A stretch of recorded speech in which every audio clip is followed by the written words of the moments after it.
Nah, kita mau tanya yang berhubungan tentang itu, proses Oke, baik. pendaftarannya. Oke, oke. Bisa diceritain lagi nggak Mas proses pendaftarannya seperti apa? Terus kenapa Mas bisa memilih program di Triple IU gitu kan? Kata Mas ada beberapa program nih di Indonesia termasuk di Triple IU. Kenapa lebih milih Iya. Triple IU dan bagaimana prosesnya? Iya, nah ini sebenarnya kalau mau diceritain panjang. Nggak apa-apa. kita kita persingkat dulu.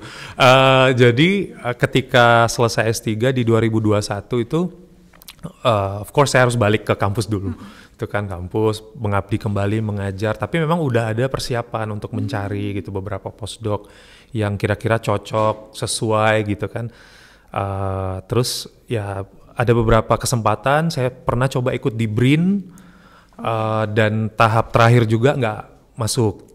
Mungkin belum menjadi yang mereka butuhkan. Terus saya coba lagi di Fulbright. Waktu itu coba di University of Michigan.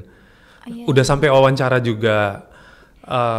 Terus dari 4 waktu itu yang dipilih 1. Saya belum masuk. Dia waktu wawancara gitu kan 4 Close orang. banget ya Mas, 4 orang. Iya, udah kayak aduh dikit lagi Dikit gitu lagi. kan. Udah wawancara. Nah, terus dapat info Triple IU juga buka. Nah, waktu itu ada beberapa kampus lain juga di daerah Malang, Jogja yang buka dan Bandung. Termasuk Triple IU. Saya lihat dari beberapa syaratnya ada beberapa kampus itu di Indonesia yang menyertakan diutamakan yang belum ada afiliasi. Jadi maksudnya belum ada Belum apa ya? ngajar di Iya. atau bekerja di suatu institusi Iya, gitu belum ya? tetap. Oh, Nah, belum tetap. iya kalau misalnya mungkin ngajar sebagai asdos atau apa itu bisa. Bisa. Nah, sedangkan saya kan udah Lama ya. iya udah apa ASN dan lain-lain. Jadi waktu itu wah ini nggak bisa nih gitu kan. Nah, terus pas lihat di Triple IU tidak ada gitu kan syarat itu. Nah, berarti saya bisa ada ada yang inilah nyantol syarat-syaratnya di saya. Dan juga saya juga sudah tahu Triple IU itu walaupun kampus baru tetapi inilah di kalangan perguruan tinggi Islam Indonesia kan punya reputasi yang sangat baik gitu kan. Kita lihat dari luarnya kan eksklusif gitu kan. Dengan nama-nama besar yang sudah ada di sini. Nah, tapi akhirnya saya sempat tanya dulu waktu itu ke teman, minta penilaian kira-kira saya layak nggak ya daftar di Triple IU gitu kan.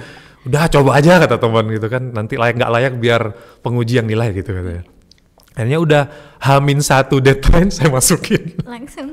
masukin dengan persyaratan-persyaratan yang sudah tersedia. Ya udah akhirnya setelah administrasi waktu itu yang saya kirimkan proposal. Jadi harus sudah ada proposal riset yang mau dilakukan nanti. Ini persyaratannya ini ya Mas? Iya. Proposal, Proposal, riset, terus juga CV. CV. Ya, jadi at least kita punya background apa gitu kan, pengalaman apa itu dilampirkan.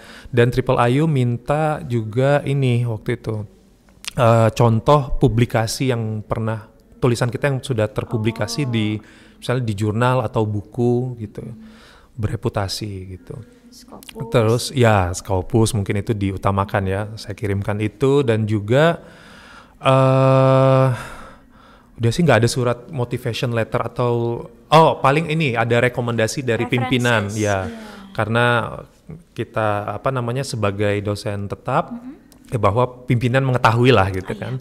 Nah, untungnya kampus saya itu di UIN Bengkulu juga mendukung untuk hal-hal seperti ini gitu, karena ini kan juga nanti ada feedbacknya, nanti akreditasi naik ya, kayak gitulah. Alhamdulillah dipanggil wawancara dilaksanakan secara Zoom dan akhirnya diumumkan diterima untuk di tahun 2024 dari 2 gelombang. Itu ada total 4 orang, masing-masing gelombang 2 orang.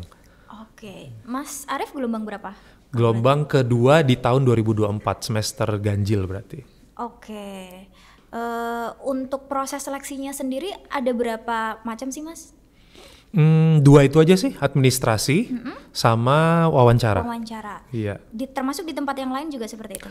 Atau di tempat yang lain ada tambahan?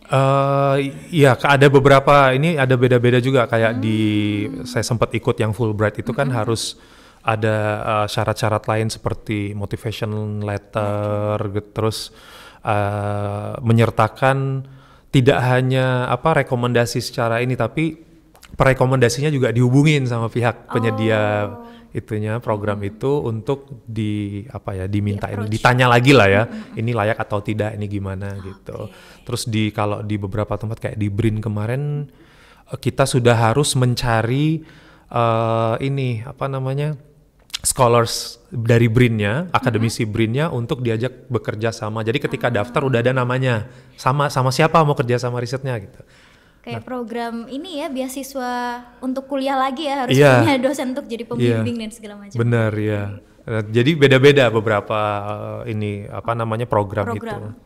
Jadi buat teman-teman yang tertarik untuk ikut postdoktoral di IIIU, terutama di education, scholars in residence, ya. Tahun depan bulan Februari pendaftaran terakhirnya, teman-teman bisa cek di Instagramnya Education. Jadi Faculty of Education IIIU, di situ lengkap. Jadi persyaratannya silakan dipersiapkan seperti yang Mas Arif bilang tadi, ada proposal research, ada apa lagi Mas? Ada CV, terus references, ada termasuk contoh publikasi yang sudah tulisan yang sudah kita publikasikan. Publikasinya juga jangan lupa dipersiapkan. Proses seleksinya juga sedikit lebih mudah, tapi pasti kompetitif saingannya. Kompetitif sekali. Ada seleksi berkas dan seleksi wawancara. Dicatat ya teman-teman. Oke.